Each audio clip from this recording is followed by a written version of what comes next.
to read the open meeting law procedures regarding public participation. Any person can make a video or audio recording of an open session of a meeting of a public body. We will transmit the meeting through any medium, subject to reasonable requirements of the chair, the number of places in operation with used, so as not to interfere with the conduct of the meeting. And is anyone here recording the meeting? Yes. Is your name, sir? Charley Rose, R-O-S-E. Representing the Town of Worthington. The other part of this is no person shall address the meeting of a public body without permission of the chair, and all persons shall, at the request of the chair, be silent. No person shall disrupt the proceedings of a meeting of a public body. Okay, warning of the chair, this is what it is. If it continues to disrupt the meeting proceedings, the chair may order the person to withdraw from the meeting. If the person does not withdraw, the chair may authorize a constant or other office to remove the person from the meeting. All right, that's all we said. Thank you very much. We do have an agenda, a board presentation that we want to walk through a little bit. Really like to see the approval of the minutes. I know they were sent to people last minute, and if you want to wait for the next meeting, it's up to you. If you've read them, I would offer a motion to support the minutes of the last meeting. Hearing none, we can postpone until the next meeting. I read them. Yeah. I'll make a motion to say. Okay, I appreciate that. All right. So, Michael, second. All those approved? Aye. Abstain, one abstain, I can't. Motion accept the minutes is approved with one abstain. I'd like to spend a little time just to walk through the room, just for the attendees here, just for the record as well. First, I have the chair, Peter Larkin. Yeah, chair. Start with my left. Tim Connolly, CEO of the Mass Tech Collaborative. Bill Hallahan from Mass Tech. Ed Donnelly from MBI. Mike Baldino, Mass Tech. Drew Chavano, MBI. Bill Onion from Executive Office of Housing Economic Development Lifestyle Liaison. Linda Dunleavy, board member. Frederick Peter, board member. Sean Cronin, board member representing A&F. Karen Charles Peterson, board member representing the Massachusetts Department of Health and Cable. Joe Tiernan with Competition Division at the Department of Health. Jennifer Soberman from Mass Tech. Brian Noyes from Mass Tech. Chris Andrews from Mass Tech. Meredith Dixon, Mass Tech. Megan Wilford from Mass Tech. Board member MBI. Back wall, starting to the right. Charley Rose Rowe. Cheryl Hinziker, Chalma. Chris Lynch, Matrix Design Group. Charley Rose, Worthington. Ed Mark Rowley, consultant Mass Tech. Dave Talbot, Berkeley Applied Center. I might also take it too. You're where? Harvard's Berkeley Applied Center for Internet Design. Your name again? Dave Talbot, T-A-L-B-O-T. All right, so two people. Or scary. All right. Everyone has a packet in front of them, and this was sent to you for your review. The report of the chairman is really being embodied in the work. It's a very dynamic time. An exciting time. There's a lot of circumstances occurring here that's just creating unbelievable change. It's somewhat, as I said, dynamic, exciting. Depends on your perspective in some ways, but at the end of the day, I think we're doing some very interesting things. So with that, what I'd like to do is just go over the agenda we have there on the first slide. I'm working on it, I apologize. You know that we had. Could take a second. You're loading it in.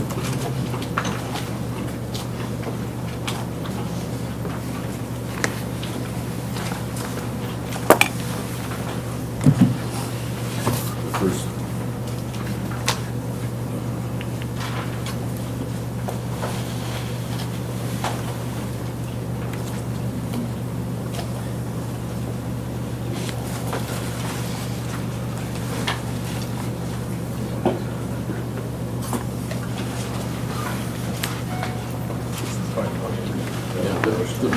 The first piece, as I said, we're going to talk about the private sector provider RFP, design status, design engineering services RFP, last mile program activities, obviously some decisions for some examples of undecided towns and one-offs. Then we're going to go through the last mile grant, the broadband work, the term sheets for the town of Alford, the town of Otis, and the grant agreement with the town of Warwick.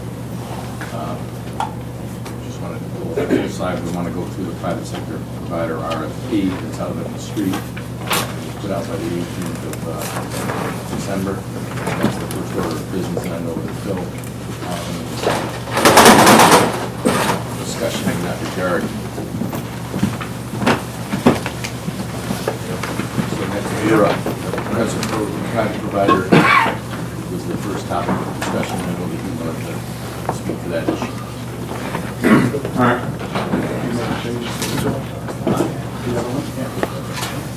Uh-oh.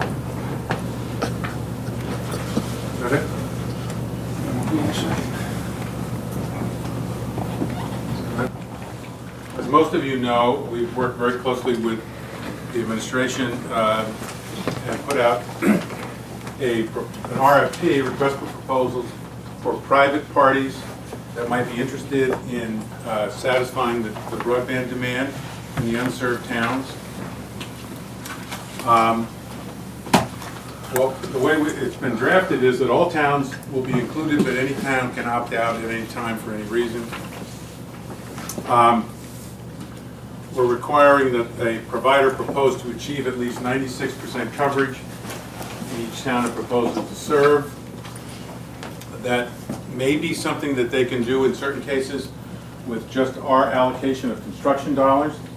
It may be, however, that they would need additional money.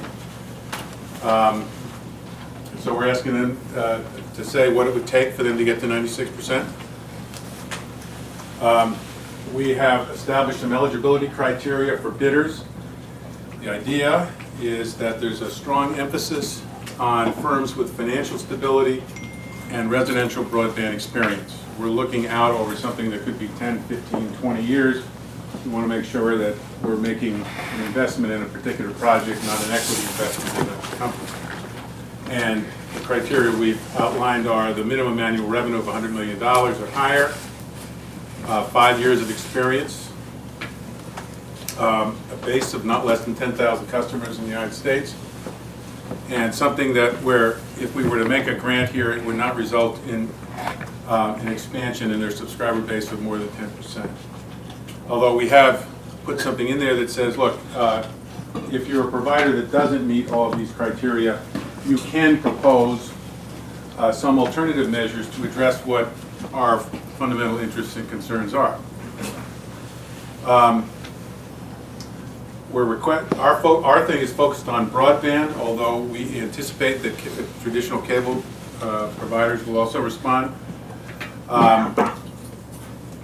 We included a suggested cable franchise agreement as a model, because I think that ultimately, if, for example, we were to select a cable provider as the bidder, the successful bidder, that would be turned over to the town. The town would have to enter into a cable franchise agreement if it wanted to. If it didn't, then there would be no grant on our part. But I guess many of these towns, there hasn't been a new cable franchise agreement in quite some time. Commissioner, I think it's like, as a matter of fact, in the companies we talked to, there's no one there who remembers the last wholly new cable franchise agreement. We released it on the 18th, and responses are due by the 11th. There are a number of things that are underlying some of this. One of them is that we've identified a few ways that if towns wanted to, they could put money into a private arrangement like this that would not offend against the Constitution and might require a legal change or two, but is doable. And so the idea is perhaps if town money can go into a project in addition to state money, that might also be able to leverage private money, so it reduces the town's exposure.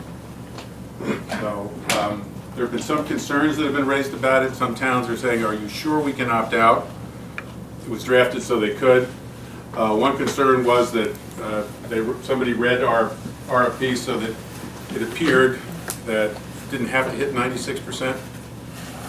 It does require 96%. I'm not sure what some of the others are, Bill. That's it. I mean, there's a variety. What we're doing is making sure that as they come through the designees and select boards, we make sure we're funneling all those questions or observations back into our MBI team. Does anybody have any questions about? particular activity.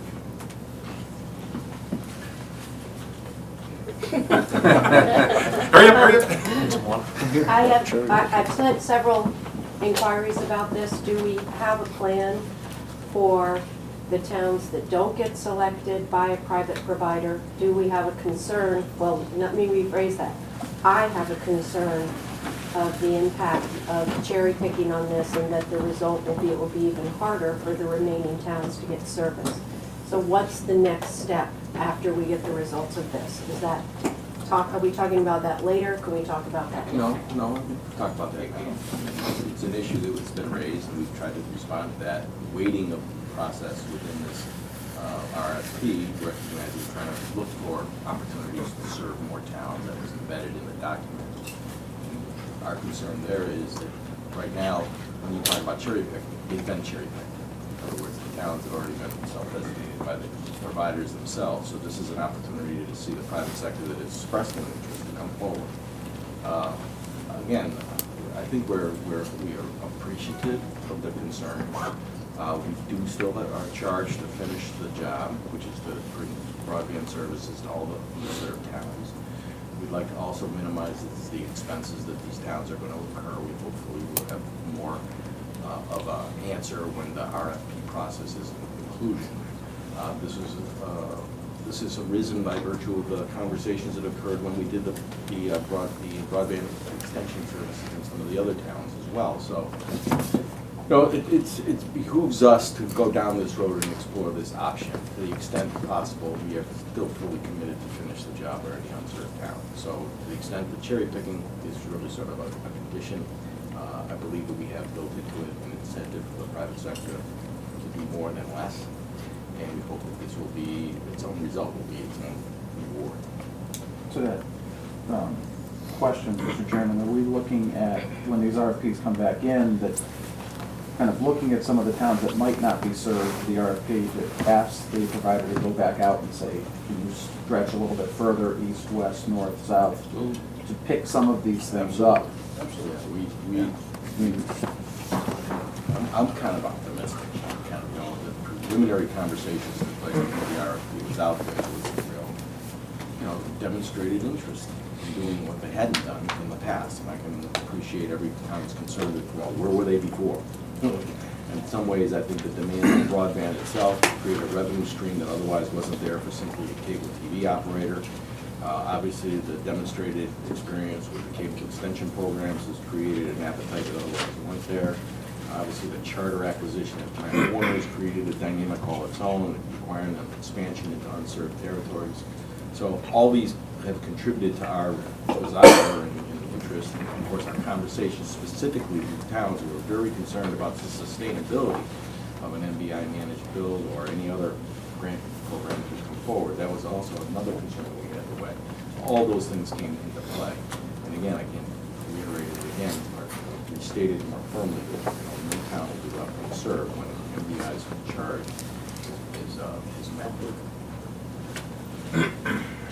Yes, Commissioner. Bill, can you maybe highlight some of the companies that have responded to date? Or I don't think anybody's responded to Can't. This isn't our open RFP. Okay. And the date isn't determinative until the 11th. Okay. We have some steps. We have some steps in between. We have a bidders conference. I believe we have.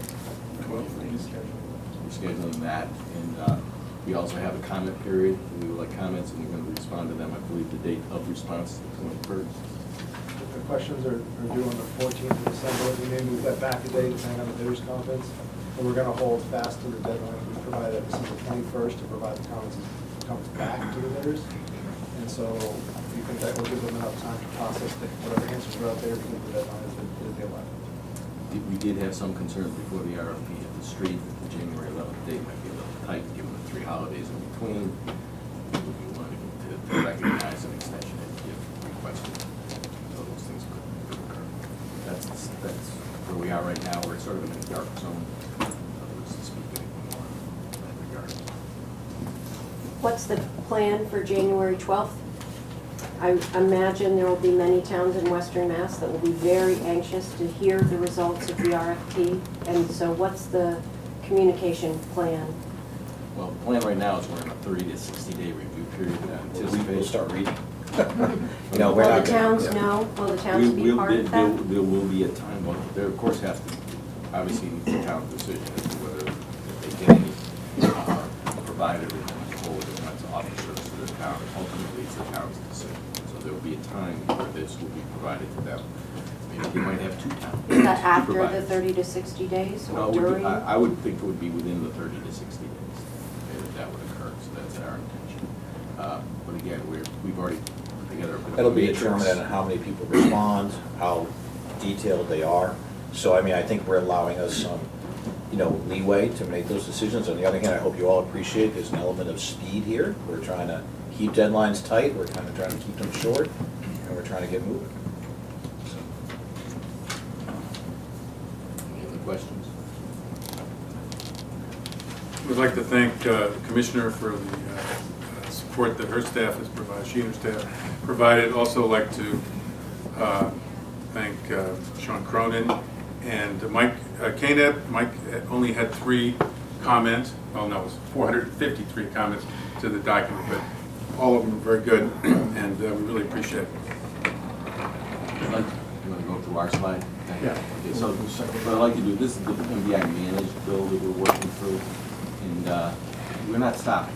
In other words, project progress moving forward and being held up by the RFP process. And we have projects that are ongoing as we speak. And with Dave Charley, just give us a 10-minute sketch of where we are, what's ahead of us. So, you know, segue from the PPP RFP, as Peter alludes to, this is the MBI build segment, right? So we have about 10 towns that have at a level what we call exiting readiness. You've heard about the readiness project or program that we put together on the pivot, where we then went out to the towns, met with the towns, determined what path that they want to go on. So these towns, this list represents those towns that are taking that path of wanting an MBI build. So we, as that started, we said that we would move forward with doing poll surveys for those communities. And we're well in progress with those poll surveys, you know, across 6 of these communities right now. We'll actually be complete with those 6 by the end of this month. We have the first town completed, Ashfield, on the MBI build side with these poll surveys. So we're making good progress there, working with the towns, as well as turning this information that we collect over to the towns so that they can see it and approve it.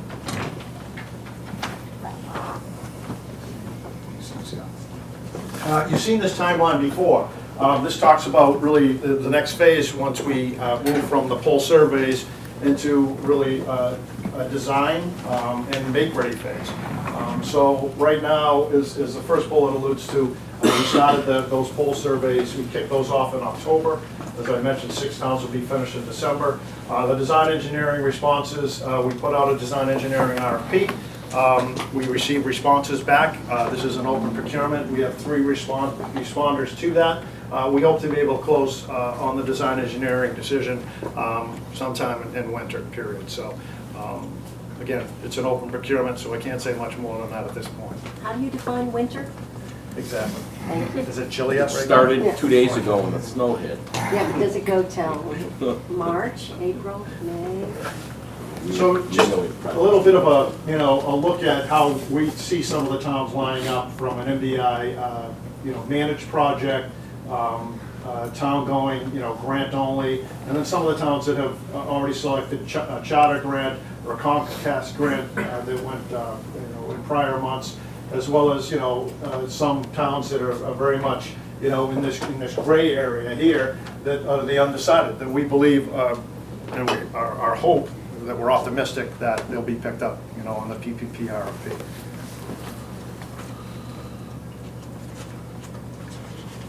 So Peter, you can jump in and add if I miss anything here. Undecided towns, one-offs that we're calling right now that we're working with at some level. Princeton is not really undecided anymore. They are, have worked through Charter and Comcast, working through the process of franchise agreements with them.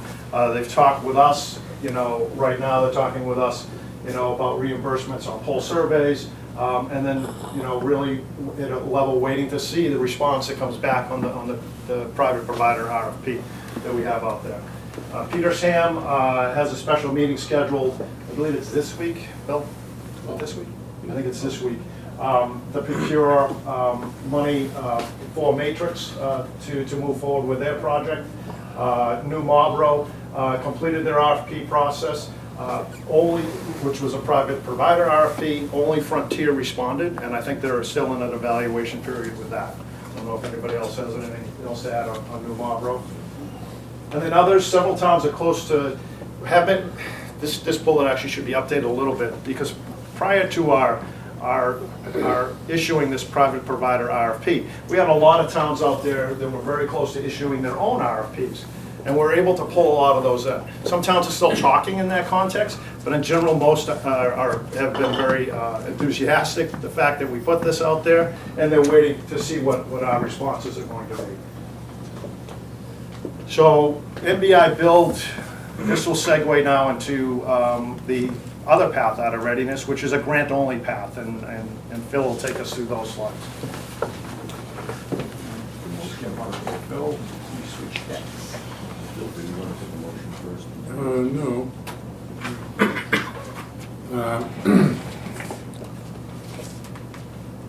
Make that bigger. I was small enough as it is.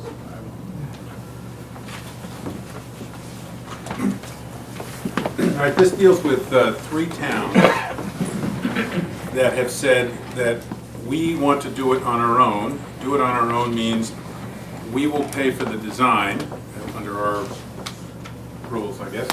We'll pay for the design, and then you guys, Mass Tech, MBI, can give us our construction allocation, and we will proceed apace.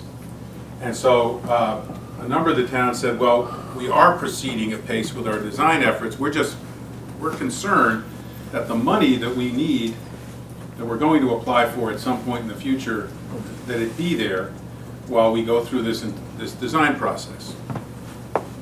So we've come up with a term sheet and draft grant agreement approach that basically incorporates the elements of an MBI grant program for go-it-alone towns. All right, and it's the 3 towns proposed are Alford and Otis, which are preliminary phases, and Warwick, which is proposing a wireless system, which is further advanced and is really looking for a grant agreement. All right, so the term sheet as proposed says that the MBI board will recommend to MTC that they reserve whatever your allocation is. The allocation is basically whatever the construction allocation was, plus some amount of money for pole surveys, and then a few $100 for grant applications for pole surveys. Utility fees, Yeah. execution. In the case of Alford, it adds up to about $288,000. In the case of Otis, it's $1,080,000 plus dollars. And what we've said is we will ask the boards here to reserve that money for a year. Can't be spent on any other purpose. That gives you guys a year to do what you got to do to qualify for a grant. And the qualifications for a grant are to prepare a final design, which you'll submit. The final design will be subjected to not a very detailed review, just do you propose to hit 96% coverage and meet 25.3 speeds, and is there sufficient detail in the final design to support a valid construction bid process. Selection of vendors, we have a last mile policy that says various things, but essentially the town's got to comply with that relative to the network operator and the ISP. Is that it? Yeah, the vendors they use. Yeah. And then finally, some letter from the town council that says appropriately, what we're doing and proposing to do is consistent with public procurement and design and construction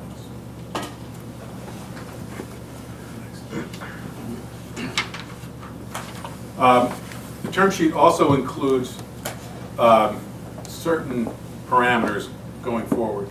The first is essentially is that the town is in the driver's seat. This is a go-at-your-own project. You go at your own, you're on your own. We're out. After we just give you the money. And our role is simply to disperse the grant funds. We will not be providing further advice on design construction for a number of reasons. The town, however, can terminate its interest in going forward at any time. So, for example, suppose the town of Alford goes forward with its design and then says, well, under the private sector RFP, a company has come in and given a proposal that we like better than building our own network. They can do that. They can walk away at any time. We will not, however, reimburse them for costs that are incurred, say for make-ready and things like that, if they decide to walk away for a better proposal. We are strongly encouraging the towns to do a design bid build and not a design build for a number of reasons. Not the least of which is if the project does not total $5 million, it's against the law for them to do a design build project, which is a bit of a problem with the town of Alford. As proposed, on a go-at-your-own project, the town assumes the risk of all project cost overruns. They control the whole design process, they control the construction process, the risk is on them. And also, we do not review project sustainability, the operational sustainability of the project. That's also one thing. We are strongly encouraging, in the term sheet and otherwise, towns that are considering going this way to sit down with the Inspector General's office, the Attorney General's office, DTC, and local services, and make sure that everybody knows what they're doing and they get the best advice. Our experience with all those organizations is that they are very helpful, and they know a lot about the processes. That's what they do for a living. Is that it, Michael? What is there? That's it. Form of a grant.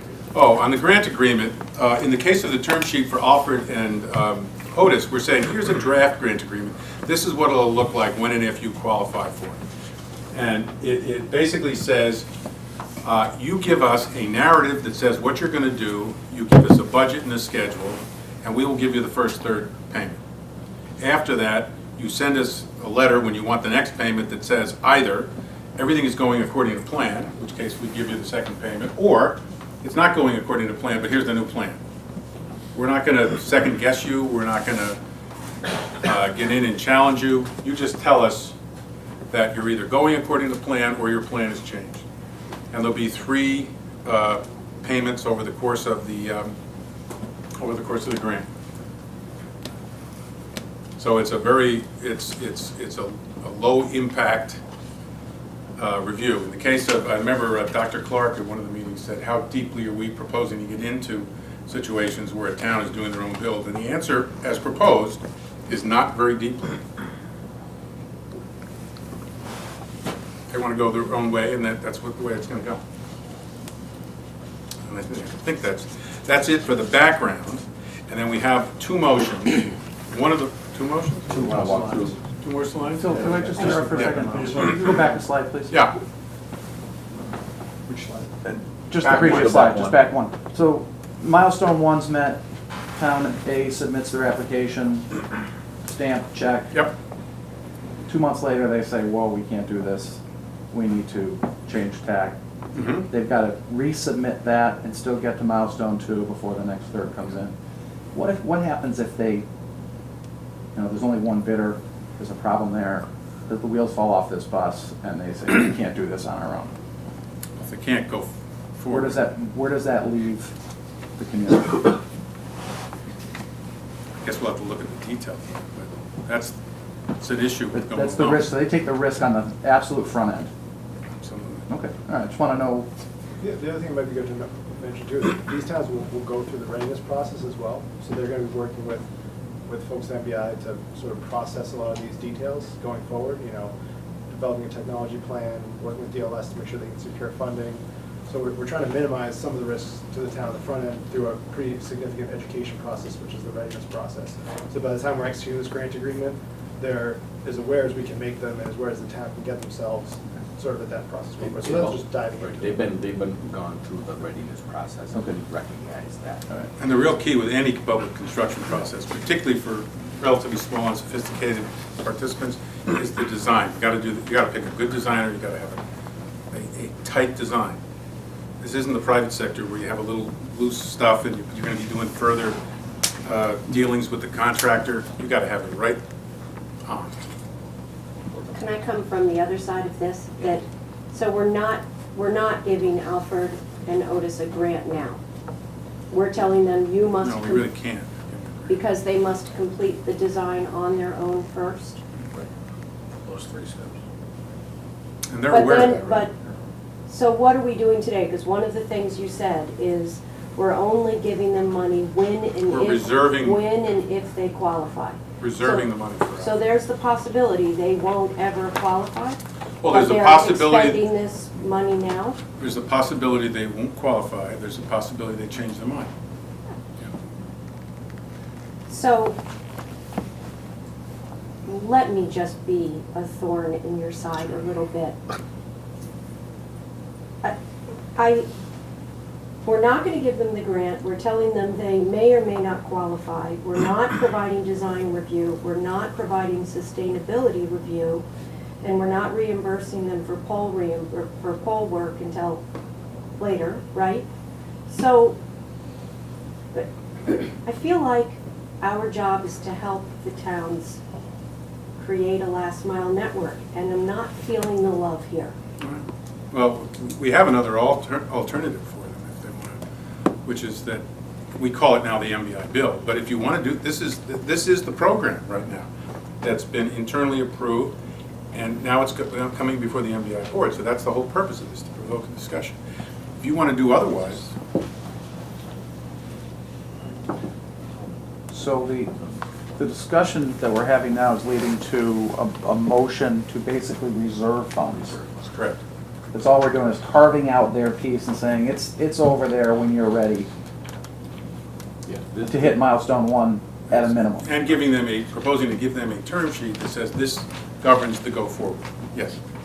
These towns have made plans and have hired others to do what we would otherwise do if it was an MBI managed bill. So they have reserve funds. They feel that they're making progress in their own communities, and the process works for them. And we're trying to be helpful to those towns as they would choose to go forward.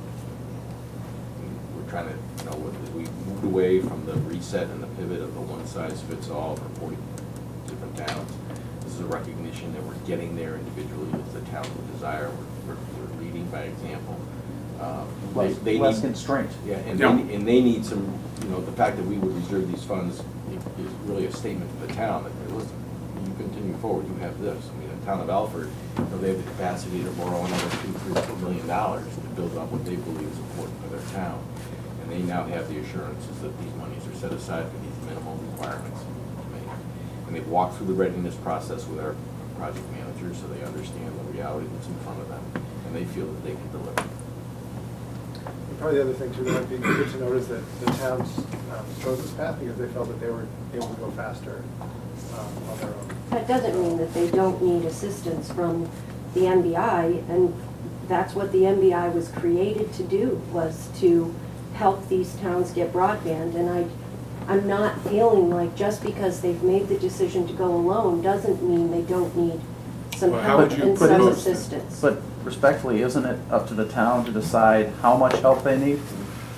And I'm hearing that the MBI has provided assistance to a point, and they said, okay, thank you very much for that. We just want to know our funds are secured. We're ready to go. Please don't constrain us anymore. Yeah, they have asked if we change our mind, we'd like to be reimbursed for some of our costs. And I think what we're saying, as proposed, is we only have a limited amount of money, and we'd be taking it away from some town down the road, and we just don't have that kind of money. So, to be clear, that's not my issue.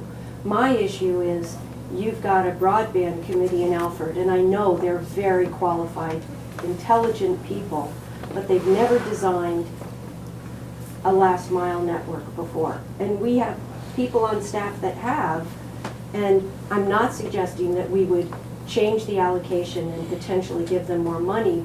I'm concerned that this limited design review and no sustainability review isn't helping them through a very difficult project. well, the no sustainability review has been the case for quite some time. But if we could revise that and say, look, we don't think, get into whether or not we think when and if you build this, that you can make a go of it or not. We've been saying for months, we're out of that. The town, you have to make your own decision. And in terms of the staying into the design and construction process, raised a number of issues, but one of them is a liability concern that, Tim, that you've had, where we don't control the process. If we control the design and construction, then we're on the hook to the towns in some respect. If we don't, if they control it, we're not on the hook. So that puts us in a difficult position. There's a difference between controlling and providing assistance. Mm-hmm. And we think that the readiness process really sort of tees it up so that they're fully informed of what the options are in front of them. They don't want to. They have the expertise. They're making a decision for the town's benefit, and we have to recognize that. And that was the process at the end of the day that we came through with the last mile revisions. Is that the process with Mount Washington? Well, Washington came to us with their proposal. Visually, that town. We've already done this with regards to choice. Excuse me, we are supporting them with $2 million worth of stuff. The issue is that, I think they've been educated to what the other options are and have decided that this is their preferred methodology, so. For speed. Well, we've also indicated that we're moving fast and furious. You just heard some of that with regard to our deadlines, which have been communicated. So it's a transparent system. And, that's the value judgment that they're making. And they're still available, the private provider RFP, they can still avail themselves of opportunities there as well.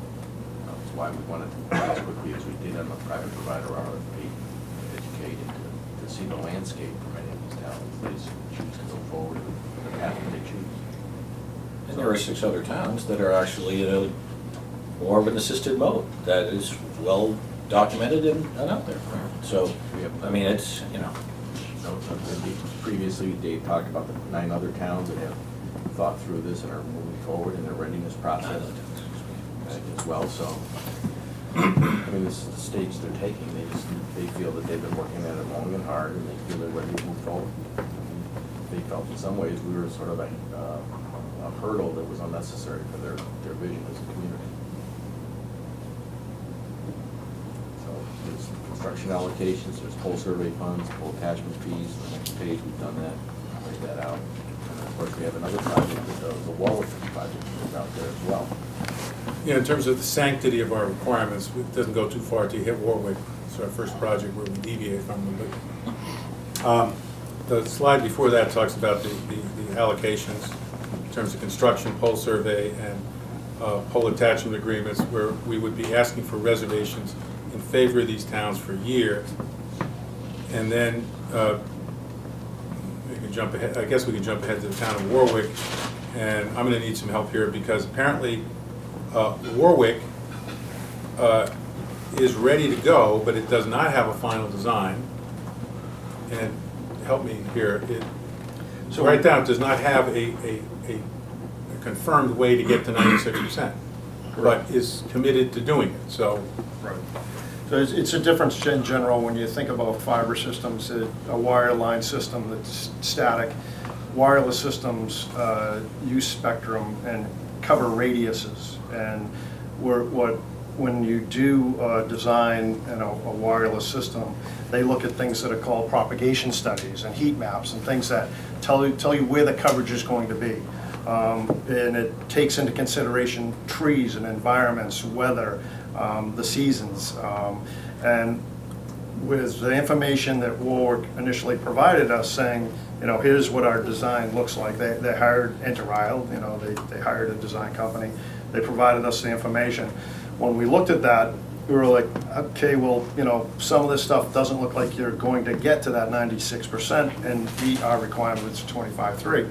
And working with David Young, the designee, as well as the gentleman that is really running the project there, he said, and I agreed, it's a tweaking of, the different technologies that need to be put in. So it's a fixed wireless system. that has 4 different fixed wireless spectrums frequencies that we're running through, and I don't mean to get too technical here, but because you utilize those 4 different spectrums and frequencies, as they install the base station, which is in 2 locations for Warwick, one's on Mount Grace, the other one's on a tower, another tower that's owned by American Tower, that though they'll change out radios based on the environment. And as they're changing out those radios, they'll modify and tweak the system so that they can get to these coverage. Everything that he's put together, and their commitment says that they will make the 96%, they will make the 25.3. We've looked at the technology that they're using to satisfy myself that they will make those requirements as well. It's just not what we would classify as a final design. And we're going to get that final design as part of this grant agreement in the second phase of it. We'll start to look at what they installed, and then at the last milestone within this grant agreement, we'll get all the documentation that says this is it. We've been able to provide coverage, and it's their testimony. They're testifying that they provided the coverage, they provided the ability to get us to those speeds. We're not going to go out into the field and do propagation studies with our engineers and things like that. We're utilizing the information that they're going to play back to us in that final. So from a board perspective, as you can tell, it's iterative. We have a belief that they will get there. The cost of dramatizing or documenting exactly how to do that would be prohibitive and somewhat speculative today. And so we, in the interest of what our accomplished goal, or speed, helpfulness, I mean, what we're trying to do here, being consistent, that we're recommending that you approve the dollars here, and that we have a strong belief that they will achieve their targets. So we reserve the money and. No, in this case would be a grant of authorization to sign a grant agreement and make payments under it, the first and second payments, is that correct? Yeah, well, it's 3. That's different. The first, Alford and Otis are reservations, no expenditure yet, they've got to qualify. Here we're saying they haven't really qualified, but we'd like to treat them as if they did. But they're still going alone. So I haven't qualified, you're gonna treat me like I do, you're gonna give me the money, I'm gonna start to build it out, and I'm gonna run into all sorts of roadblocks, I'm gonna need more money, I'm gonna come back to you and you're gonna say, no, you went it alone. But we thought you might get there, but you really didn't get there because of topography and metal in the leaves and roots and every other thing. Has Warwick looked at anything other than wireless? Just one thing I was reading through this, they've got 6 years of experience. Exactly. Right? They're already, it's topping up an existing. Right, they're expanding something, that's my understanding of it. Yes. And, A 9-year-old system. and everything that you mentioned earlier, we've done something similar. I was working at Bay State, and we were rebroadcasting within the buildings. And it is not like a wired network where you say, this is the way it works. We did exactly what they project what's going to happen, but you've got steel in the buildings and concrete, and so they tell you what you think is going to happen, but you unfortunately don't know for sure until you get something out there. So they walk around and test, but that still doesn't tell you until you get there. So, I felt a little bit more comfortable because they had 6 years of doing some of this themselves already. If they had no experience, but they had no idea. As did we. Right. I mean, that's So- why we're offering this opinion to you, because technically we could not. There's another nuance, it's not a nuance, it's actually quite important to me, is that they said to us in the summer, we're going to set aside monies, town monies, and start construction now in the fall.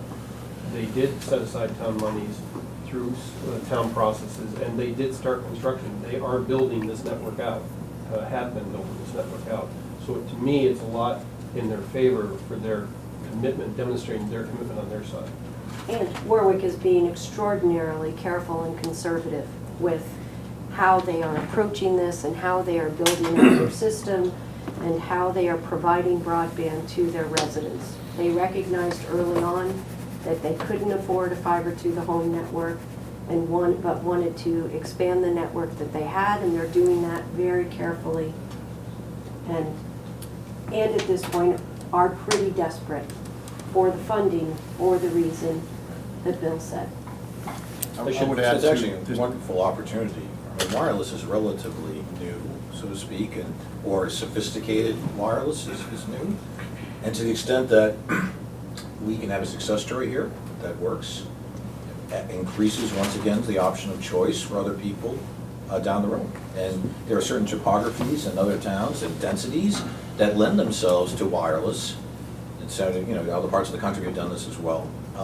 So I think it's actually going to be quite terrific if this thing is industrial strength, and that's why we're actually And spending. again, the town, this is what the town is asking for. So I so part of my role in the summertime was to find out, is this really the town's preference to go down this road? So I actually confronted, it's too strong a word, but basically I confronted 2 leaders in town and said, are you certain that you want to go this road and you're not going to do a fiber or cable or some other solution? Is this the way you want to go? And they made it abundantly clear, this is the town preferred it based on the 6 years of being in the black, running a sub 1 megabit network.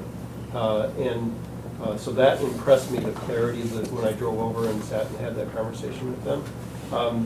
The other thing I wanted to mention, Sean, they are an active user of the enterprise fund accounting solution that we've been encouraging towns to look at and use as part of their sort of best practice. So they've been doing that for years. And so that's, I think, another thing in their favor. But you are right that there is a concern that, I guess in the town of Middlefield, we gave them a grant for wireless, and that hasn't gone very well.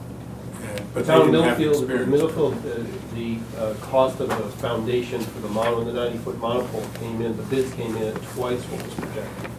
And we've actually worked really effectively with them to put the project on hold, to get them back into readiness, to restart the analysis so that the next time they go out to the marketplace to get design, to get proposals to build that solution, they're going to have more comfort and confidence. And Warwick has the significant advantage of the center of town is the top of a mountain with a cell tower that was unused in order It's to very get. unique. Topography was key. Yeah.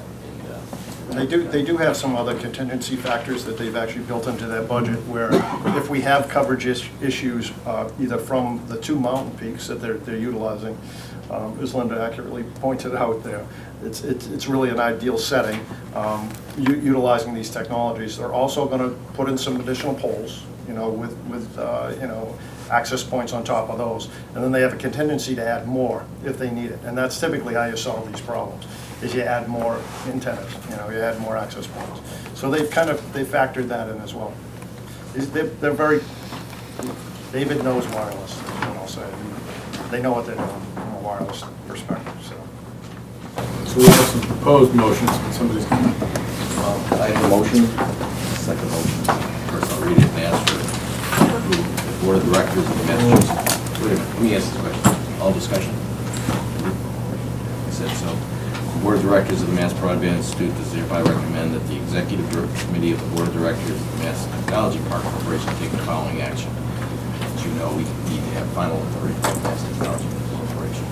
Authorize the reservation of grant funding to support the development of last mile broadband network in the town of Alford in the amount of $288,775, which represents the full amount of Alford's construction allocation and reimbursement for pole survey costs of $25 per utility pole and certain pole attachment agreement fees.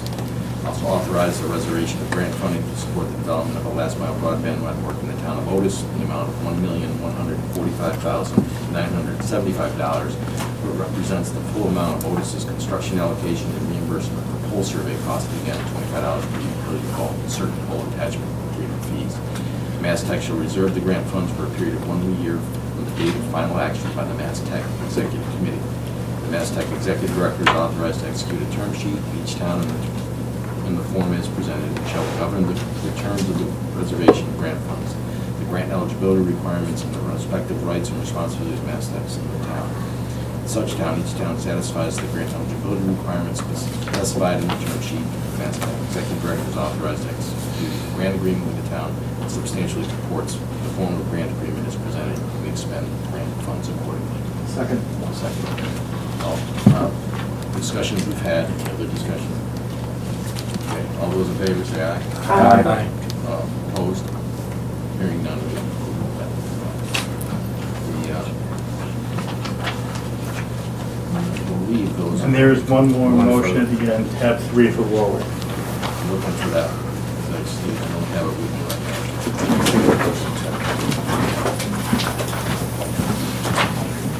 Got it. All right, so the final motion. Board of Directors of the Massachusetts Broadband Institute hereby recommend that the Executive Committee, Board of Directors of the Mass Technology Park Corporation authorize the expenditure of an amount not to exceed the full construction allocation of $450,000 for a grant award to the town of Warwick to support the development of a wireless broadband project, provided that the town of Warwick executes a grant agreement that substantially comports with the proposed grant agreement as presented. The MBI Board of Directors also recommend that the Mass Tech Executive Committee authorize an exception to the last mile program policy to allow the town of Warwick to qualify for the grant and receive up to 2/3 of the grant amount prior to the Mass Tech compliance with the broadband speed and coverage requirements specified in said policy. That's for motion. So moved. So moved. Second. Second. All those in favor? Aye. Opposed? Grant. That ends the two motions there. We do have another bit of business that we need to deal with. We have an executive session, we have a board meeting. Before, are we done? We're done. Can I ask some questions? Go ahead. At the last meeting, we anticipated that we were going to allocate additional funding for poll surveys, but we're not doing that. What's the status of that? All the poll surveys, we have allocated $25 to those towns that have documented poll surveys are available in the town. So that's, It says that in the last meeting, you expected at the next meeting, we would be asking for additional funding for poll survey work to be conducted by the MBI's contractor on behalf of unserved towns that have exited the readiness process. Does that mean no more have exited the readiness process? Yes, in general. We expected more coming through, and we thought we were going to need more money, and it's just not the case. So we're not delaying poll survey Nope. work because of the RFP? no, Absolutely not. no. And you saw the list of the towns, the MBI managed projects that are coming up to the poll survey, and there's enough money in our budget to deal with the ones that are. I think we also took some things out of what we were going to have the poll survey people do, so we have more money. We're all set. We used the $25. Yeah, that's true. We removed So it. we're all Sort of a set. heads up that wasn't needed. Yeah. Okay. We didn't need it. We're okay. And can you give us an update on the charter work and the Comcast work? When is the date we're having a? Sure, well, the Comcast one's probably the best one to start with, because they have, Comcast has a deliverable coming up in a few weeks to do preliminary, to provide preliminary engineering. I think the really good news about the Comcast situation is that in maybe the last week, I've been in conversations with Comcast about setting up a time for the Comcast to meet individually with representatives from each of the 9 towns to do what's called like the reconciliation process, through which the towns will have some insight into what the final engineering plans are for Comcast in each community to ensure that Comcast is living up to sort of the dual promise that they made in the agreement, which is that on one hand, they promised to cover 96% of all the communities, and on the other hand, they also promised to meet a minimum number of premises in each town. So Comcast, once they're done, sort of largely done with their engineering, is going to meet with each of the 9 towns to go over those plans. And so, as I said, the first deliverable is coming up in a couple of weeks. It's mid-December. I can't remember the exact date. December 18th. Then the final engineering is done in February. Comcast indicated they are going to be communicating with the towns to alert them of the dates for the reconciliation meetings, in the near term. I don't know exactly when they're sending it out, but soon. So I think that's good news on the Comcast front. Anecdotally, we've heard from a lot of the communities that they're seeing Comcast trucks actually riding around in their town as they're doing these ride-outs to start the work. So that's, I think, kind of the sum total of the Comcast situation, which I think is optimistic and good news for what we're seeing. For Charter, that work is going along as well. I can't remember the next deliverable we have under their agreement, but we are seeing people being lit up as they're going along, because as you remember, there was both the upgrade and the extension. The upgrade seems to be largely done, if not actually done. We actually received a really nice email from the business owner in one of those 3 towns, really thanking us for having worked with Charley to try to speed the process up. So we are seeing people being lit in Lanesboro, Hinsdale, and West Stockbridge currently. So I think that's good news as well. They also, as we remember, they agreed to a 2-year completion of the extension, similarly with Comcast. So I think it's kind of a full steam ahead for both of those providers relative to their grant agreements with Commonwealth. And what's our expectation of the design and engineering RFP and reviewing proposals and getting that going? It's in process right now. We reviewed the responses, but because it is an open procurement, I really can't say in this forum. All 3 respondents are being reviewed. So that's something, more discussions in executive session. Let me ask a different question. When do we expect our next meeting, on the next board meeting? Next boarding, we anticipate to be in February. The MTC board meeting hasn't been established. It's going to be January 21st. So the sequence in So the the executive MTC board meeting takes place in January, next MBI board meeting would be February. Oh, it's an every other month schedule now? No, it's sequential because we have to approve what you just approved. Right. So it would give us sort of the next, we could. We found it last time, and I apologize to all the board members who felt that the timing of the last board meeting, given the activities that were in front of us, we thought it was important that we sort of postpone the one we had scheduled for approval in November. We moved it to December. Here we are today. We have the MTC needs to act on amended motions that we passed here. We don't anticipate that substantially we'll be slowing anything up if we wait till our next board meeting will be in February. It'll be an appropriate time. Yeah, but we don't see any milestones there, but if we did, I don't think we want the board meetings to hold up progress, so we could light you all up and say, we could try to schedule something earlier, I suppose, but we don't see anything, we don't see any. Don't ever think that the board wouldn't be willing to get together to keep the project moving. And the same thing on the other side. I mean, we're not having a board meeting in order to create bottlenecks. So I think that's a natural sequencing. If we have something that comes up differently along the rails, we'll be in communication with you. So one of the things we are going to be working on with the governor's office also is to hold a seminar, ideally out maybe near your neck of the woods, for interested towns, inviting out the Attorney General's office, the Inspector General's office, local services, DTC, maybe DPU as well, to sit down with towns and go over what they have to do, what they have to consider, given various alternatives. Well, that was my next question, fellows. Where do we stand with all the towns we haven't talked about? Has there been a lot of communication, or that they just... So it's actually interesting. 2 weeks ago, we were up on the Hill with the Senate President and almost all of the elected representatives from various towns and constituencies. And the Western Mass delegation was affected by obviously the uncertainty. Where they had representatives there, but Representative Truitt was there, and obviously the Senate President attended. And it really sort of is an update of the town's circumstances. And we do this every week. We give a report, obviously, to the Governor's Office, Secretary Ash, to the Governor's Office every week, an update on progress made for project managers and Bill's work as the liaison. So this is moving every day. But I think the tone intended is transparency, speed, openness. So yes, we do, but we actually had an in-person meeting with legislators, and we've established Q&As, and so we're doing, we're trying to do the best we can in order to get information out to people across the whole footprint, so to speak. I guess my question, Tim, was more along the lines of have you gotten any kind of feedback, positive or negative, on the new process? Now this is where we are. I mean, with regard to the private thing coming out in the RP, and well, I guess maybe that's just the bottleneck. I think a part of it is just waiting to.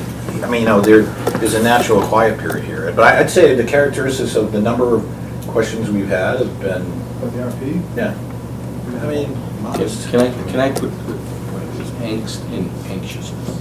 Okay, there's people that are concerned that they won't be selected through the private perfecter, and then there's others that are kind of excited about the opportunity. So it's sort of like a real interesting dynamic, because again, as I led off with this meeting, there's a dynamic that is occurring in a very creative way. That, again, causes concern and also causes excitement. hopefully through that process, we're not stopping through the managed build process, then we will find solutions as we go. We're not, this has become what was once a one-size-fits-all. It's almost like 4 different iterations, which is a challenge unto itself. We do hope for the board's support. I mean, when the pivot happened, there was demonstrably one thing that happened, right? You went from one solution, one time fits all, arguably maybe implemented at once, to choice, customization, rollout, action, taking bites out of the apple. By definition, there are people at the end of the line. We just don't know who they are yet. You know what I mean? But be sure, they are definitely firm, towns that are gonna be near the end versus beginning. But we've all decided that, and I think, the support, we love the support from the board when you're out with your constituencies. That is a natural byproduct of what you've all agreed upon. So, as we get that information, we're not gonna know which towns are in that last third until we can guess what some of them are. But we'll see. The excitement today is there's 3 towns making progress. Yeah. And then we wanted to be very clear about that. To that effort, we're continuing to go forward.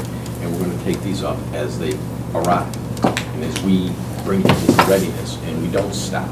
We wait for the RFP, but we do keep continuing forward. And people's perspectives will change. Because once it's iterative, just like Warwick, once a footprint is established with the private RFP, guess what? There's a whole bunch of other towns that are contiguous to the new towns that are in. So, it is a process that is in search of finality and answers. We understand that reality. But there is a process going on here that I think has logic to it and speed, and going from 45 to whatever the number is, 35 to 20, and moving. But you can see, very clearly a progress. Could I ask our community liaison to talk about what he sees? Yeah. You made some comments. So a few things. Let me start with, I think, addressing some of your points or comments. I've been an advocate that at the board meeting, we not literally go through 40 towns, that we not put slides up because basically what happens is, if you're down the list alphabetically, you're not really going to come up in the roll call, because you're just going to run out of time. So I've been an advocate to the team that we not, methodically go through this, that we try to highlight some of the sort of crucial changes and developments in the field vis-a-vis the last mile policy. So that's the first point. Second point is that it clearly, as everyone expected, the RFP triggered excitement, anxiety, confusion, consternation, all over the map, all sorts of different things. So what we did is we tried to redouble our communication through the project managers, through Dave's project managers, and through me, and through other sources to towns, to say, if you need a visit, if you need someone to come and do a house call, we'll do that. So last night I was in Peru with the select board in Peru.